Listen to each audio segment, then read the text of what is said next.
Hey, hello, good morning guys, and this is Coding with Gautam. And guys, in our last video we ran into a new topic called continue. So today let's discuss about continue loops. So guys, what does continue mean? Basically, in basic English, continue means like you move to the next thing. So like you did this, okay, continue. You passed this level, okay, continue. So now let's see what it means in JavaScript. So if there's no enemy, you continue out of the loop. So like there's no enemy, that's if that's like not there, it continues. So you need to have an enemy, then you go to the next loop. If there's no item, you ask for a potion and then you continue.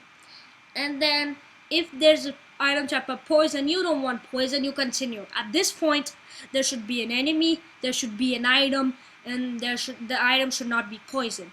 Then you can move and get it. So that's how continues like help us. And then continues could be used in like different situations. For example, I'm in a factory and I did this. Okay, if no client, continue.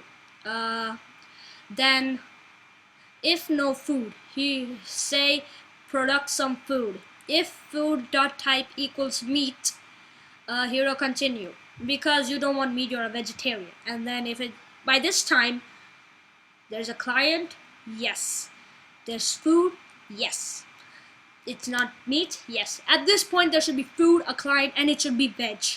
And then you could go and get that veg food, and next thing you could eat it all up. And these are like the different factors. There were like lots of situations where you could use continue, but I just used like one situation, which is the first thing that popped into my mind.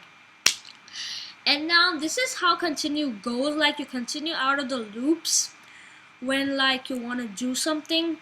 And yeah, so use the continue statement to avoid. And let's look at the hints for something. Use the continue to stop the current iteration of a loop and start over at the beginning of a next one. So that's also why continue is used. And I told you about that. If this loop is not there, you continue to the next loop. So that's what I talked about. And use an if statement to check if it's poison. Yep, we don't need that. And next thing, yep, those are just hints of what to write. And now we learn, see, it helps us like going out of the loop into the next loop, because that loop is like obeyed. If there is no enemy, you continue. If there's no item, continue. If the item type is poison, continue. And then finally you check through all the details. And for example, think that there is an item, then he'll continue to the next loop, because then you need to check if this item type is poison. If it's not poison, you continue. And then at this point it should not be poison, it should be water, and then you go and drink the water. So guys, this is what I will have to talk about continue statements. So guys, you also have the solutions to continuous alchemy. And guys, as normal, this is Coding with Gautam, and I'm signing off. And guys, don't close this video yet.